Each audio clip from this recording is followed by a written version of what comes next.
राधे राधे, जय श्री कृष्ण दोस्तों। स्वागत है हमारे चैनल बगिया शंकर की में। आज की वीडियो में जानेंगे, कथा सुनेंगे और जानेंगे कि जो ज्योतिया व्रत जो कि आश्विन मास यानी कुंवार मास के कृष्ण पक्ष की अष्टमी तिथि को मनाई जाती है, जो कि उस समय पितृ पक्ष होता है। ये व्रत बहुत ही बड़ा व्रत होता है। इसमें महिलाएं अपने बच्चे की दीर्घायु के लिए, अच्छे स्वास्थ्य के लिए और उनके सुखद भविष्य के लिए यह व्रत रखती हैं। यह व्रत भी 3 दिवसीय व्रत होता है। सप्तमी के दिन नहाय खाए से शुरू होकर अष्टमी के दिन निराजल 24 घंटे का निराजल व्रत होता है और फिर नवमी को पारण के साथ ही यह व्रत संपन्न होता है। सप्तमी के दिन ही बाल धो के नहाने के बाद ही कुछ मुंह में डालते हैं और उसी दिन रात में सुबह चीलो सियारिन को पूड़ी और सरपुतिया पूड़ी बनाते हैं और जोड़ा जोड़ा पूड़ी पे सरपुतिया और चूड़ा दही रख के चीलो सियारिन को दिया जाता है, जो कि ये बहुत ही प्राचीन कथा है। जीवित पुत्रिका का यह व्रत पुत्रों की आयु की वृद्धि के लिए, उन पर आने वाले संकटों को मिटाने के लिए पूरे साल में रखे जाने वाले व्रत में सबसे महत्वपूर्ण माना जाता है। यह इस व्रत की ऐसी मान्यता है कि जो भी सच्चे मन और पवित्रता से इस व्रत का पालन करते हैं, उनके बच्चे और उनके परिवार पर आने वाले सभी संकट मिट जाते हैं। जो भी इस व्रत को सच्चे मन से करते हैं, उन्हें उनकी ज्योतिया माता और ज्योतिर्मय भगवान उनके बच्चे के आने वाले हर संकट को दूर करते हैं। सप्तमी को नहाय खाए से शुरू होकर अष्टमी को व्रत रहते हैं और शाम को स्नान करने के बाद जब पूजा करते हैं, अरियार बरियार भेंटने जाते हैं। पहले तो लोग नदी के किनारे जाते थे, लेकिन अब वो कहाँ चीज़ है, तो वहाँ पे अरियार बरियार भेंटने के बाद वहाँ एक मंत्र बोला जाता है, ए अरियार का बरियार जाय कहिया राजा रामचंद्र जी के समझाए। विशाल विनायक का मम्मी ज्योतिया भूखल बाड़ी, मोर बाबू जीत के आवे हार के जीना, मोर बाबू मार के आवे मरा के जीनिया। हम पूजी ढेला हमार बाबू का बघेला, हम पूजी हरियार हमार बाबू का परिवार बरियार।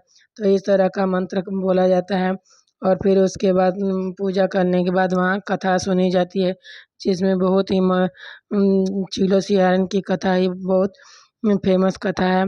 आइए सुनते हैं ये चीलो सियारिन की कथा। सर्गी वाले दिन ही सुबह के समय चीलो सियारिन को 2 पूड़ी पे और सरपुतिया के पत्ते पे रख के सब्जी और पूड़ी और दही चूड़ा रख के चीलो सियारिन को दिया जाता है। छत पर जाके फेंक देते हैं।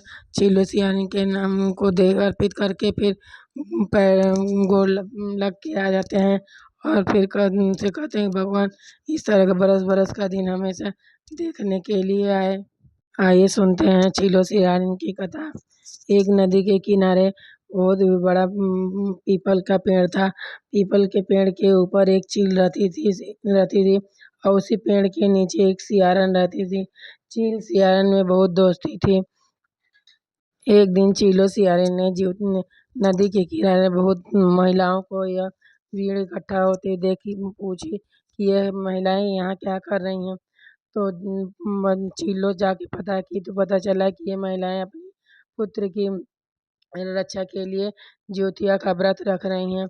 तो चीलो सियारिन ने पूछा कि इस व्रत रखने से क्या होता है, तो पता चला कि ये इस व्रत के रखने से उनके पुत्रों की लंबी आयु आती होती है और उन पर आने वाले सभी संकट दूर हो जाते हैं। तो चील सियारिन ने भी निश्चय किया कि हम लोग भी ज्योतिया का व्रत रखेंगे और उपवास रखेंगे। तो ज्योतिया के दिन चील सियारिन ने व्रत रखा। चील ने तो अपने चोंच को बांध लिया, लेकिन सियारन ने व्रत रखा, लेकिन रात में उसे व्रत से रहा नहीं गया, तो उसने हड्डी लाके खाने लगी। तो चील ने पूछा कि सियार बहन क्या कटर कटर की क्या आवाज़ आ रही है। तो चील सियारन ने बोला कि इतने दिन से व्रत रहने से पेट खाली है और इस तरह घूमने से मेरा हड्डी कट कट बोल रहा है। इस चील ने तो अपना व्रत नहीं तोड़ा और सियारन ने अपना व्रत तोड़ दिया। फिर अगले जन्म में चील और सियारन एक ब्राह्मण के घर 2 बेटियों के रूप में जन्म लिया। चील बड़ी बेटी बनी और सियारन छोटी बेटी बनी। इस तरह इस तरह जब दोनों बहनें बड़ी हो गईं तो उनकी शादी अच्छे घरों में कर दी गई। लेकिन बड़ी बेटी जो चील थी उसके 7 पुत्र हुए और छोटी बहन जो सियारन थी उसके बच्चे होते ही मर जाते थे। तो इस तरह से छोटी बहन को अपनी बड़ी बहन से घृणा होने लगी कि क्यों इनके बच्चे जीवित रह जाते हैं और मेरे बच्चे क्यों जीवित नहीं रहते हैं। तो फिर उन्होंने उसके इस तरह छोटी बहन को उससे घृणा होने लगी और उसने एक दिन उसके सभी पुत्रों का सिर काट करके अपनी बड़ी बहन के पास भेज दिया। लेकिन वो तो जिउतिया का व्रत रखी थी, तो उसके सभी पुत्रों को जीवित वाहन भगवान ने रक्षा की और उनके सभी बेटों का सिर जोड़ दिया। तो सुबह देखा जब छोटी बहन देखी कि उसके सुबह सारे बच्चे खेल रहे हैं, तो उसको बहुत ही दुख हुआ और फिर वो अपनी बड़ी बहन के पास जाके बोली कि बहन क्या बात है कि तुम्हारे सारे बच्चे जीवित रह जाते हैं और मेरे बच्चे कोई जीवित नहीं रहते हैं। तब उसने कहा कि बहन पिछले जन्म में मैंने ज्योतिया का व्रत रखा था और तुम ज्योतिया का व्रत तोड़ दी लिए थी, इसीलिए तुम्हारे बच्चे नहीं जीवित रह जाते हैं।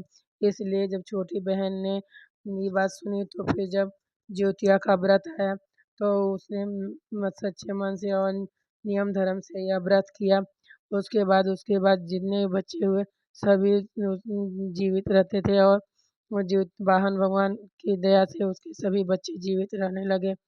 जिस तरह जीवित वाहन भगवान ने चील के सियान के बच्चों की रक्षा की, उसी तरह भगवान सबके बच्चों की रक्षा करें। इधर एक और कथा है जीवित वाहन भगवान का। दूसरी दूसरी मान्यता के अनुसार गंधर्व के एक राजकुमार थे जिनका नाम था जीवित वाहन। वे ही बड़े ही धर्मात्मा और परोपकारी और सत्यवादी थे।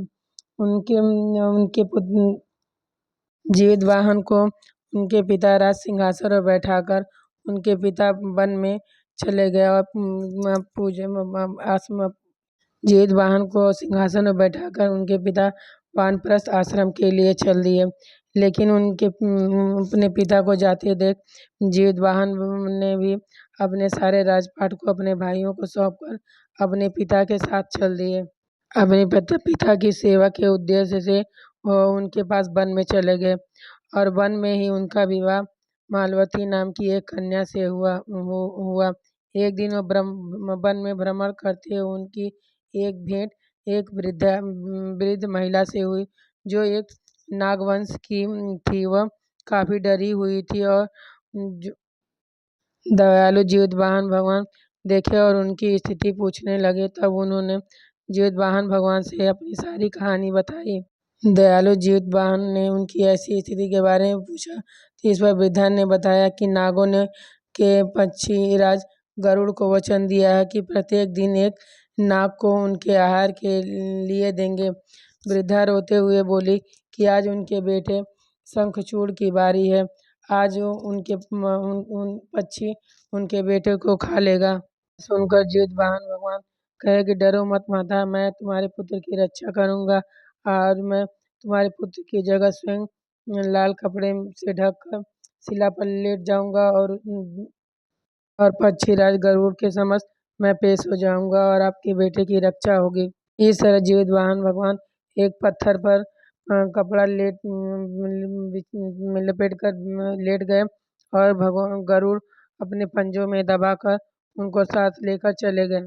इस तरह जब गरुड़ लेके गए और उन पे चोंच मारे तो जीवित वाहन भगवान की आंखों से आंसू निकलने लगे और कराहने लगे। इस तरह कराहने की आवाज़ सुनकर गरुड़ देव ने देखा कि उन्होंने सोचा कि इस तरह तो कभी नहीं होता है कि कोई रोने की आवाज़। तब उसने सारी चीज़ जीवित वाहन से पूछा तो जीवित वाहन ने सारी बात उनको बताई।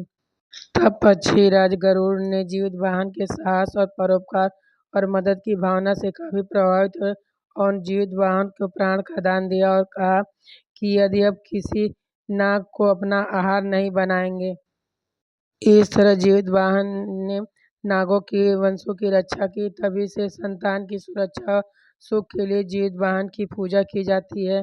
इस तरह कथा सुनने के बाद हरिहर बरिहर भेटने के बाद उसके बाद जब वहाँ से घर से चलते हैं तो वहाँ से सब सरसों गिराते हुए घर पर आते हैं। कहा जाता है कि इससे भगवान जो अरियार बरियार जो राम के दूत होते हैं भगवान को संदेश भेजते हैं और जो सरसों गिराए रहते हैं उससे एक रास्ता बन जाता है और पता चलता है कि इन्हीं के घर की ये माताएँ व्रत रखी थी। इस तरह पूजा पाठ करके सो अगले दिन पारण के दिन खर ज्योतिया लोग कहते हैं बहुत देर थोड़ी देरी से पारण किया जाता है। इस तरह से करके अपने बच्चे के सुखद भविष्य के लिए कामना करते हुए माताएँ निराजल निराहार इस तरह कठिन व्रत को रखती हैं ताकि उनके बच्चे पे आने वाले हर संकट को ज्योत वाहन भगवान और ज्योतिया माता उनके हर कष्ट को दूर करें, उनके जीवन को सफल बनाए, अच्छे से लंबी उम्र दें, उनके आने वाले हर संकट को दूर करें।